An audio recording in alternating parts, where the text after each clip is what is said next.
ఆపన్న హస్తం కోసం తల్లిదండ్రుల ఎదురుచూపులు. పెళ్లైన 9 ఏళ్లకు ఆ దంపతులకు ఆడపిల్ల పుట్టింది. అల్లారు ముద్దుగా చూసుకుంటున్నారు. తనతోనే జీవితం కూడా అనుకున్నారు. ఇక ఇంతలోనే పిడుగులాంటి వార్త విని తల్లడిల్లిపోయారు ఆ తల్లిదండ్రులు. ఇక వివరాల్లోకి వెళితే నల్లగొండ జిల్లా మిర్యాలగూడకు చెందిన భరత్ కుమార్, హిమబిందు దంపతులు బ్రతుకు తెరువు కోసం కొన్నాళ్ల కిందట హైదరాబాద్కు వచ్చేశారు.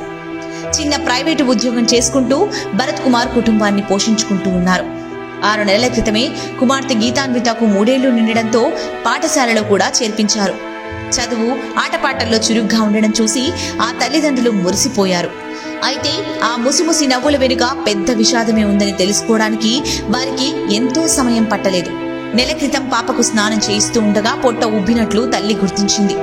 ఆస్పత్రికి తీసుకెళ్లగా పరిశీలించిన వైద్యులు మందులు కూడా రాసిచ్చారు. 10 రోజులైనా ఫలితం లేకపోయింది.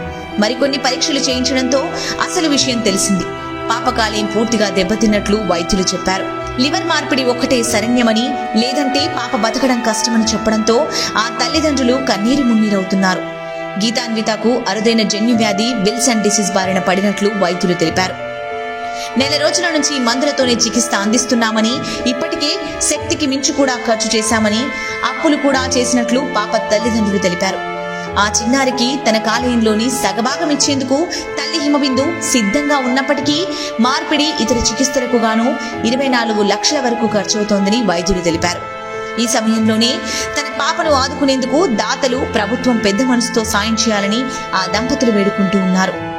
ఇక ఈ క్రమంలోనే విషయం తెలుసుకున్న hit news channel chairman TVN Rajesh గారు హాస్పిటల్ వివరాలు తెలుసుకుని రెయిన్బో హాస్పిటల్ వద్దకు వెళ్లి గీతాన్విత తల్లిదండ్రులను పరామర్శించారు. తమ వంతుగా కొంత ఆర్థిక సహాయాన్ని ఆ దంపతులకు అందజేశారు. ఆ తరువాత దాతలు ఎవరైనా ఉంటే ముందుకు వచ్చి వాళ్లకు సహాయం చేయాలని తెలిపారు. అనంతరం దంపతులకు తోడుగా ఉంటానని భరోసా కల్పించారు.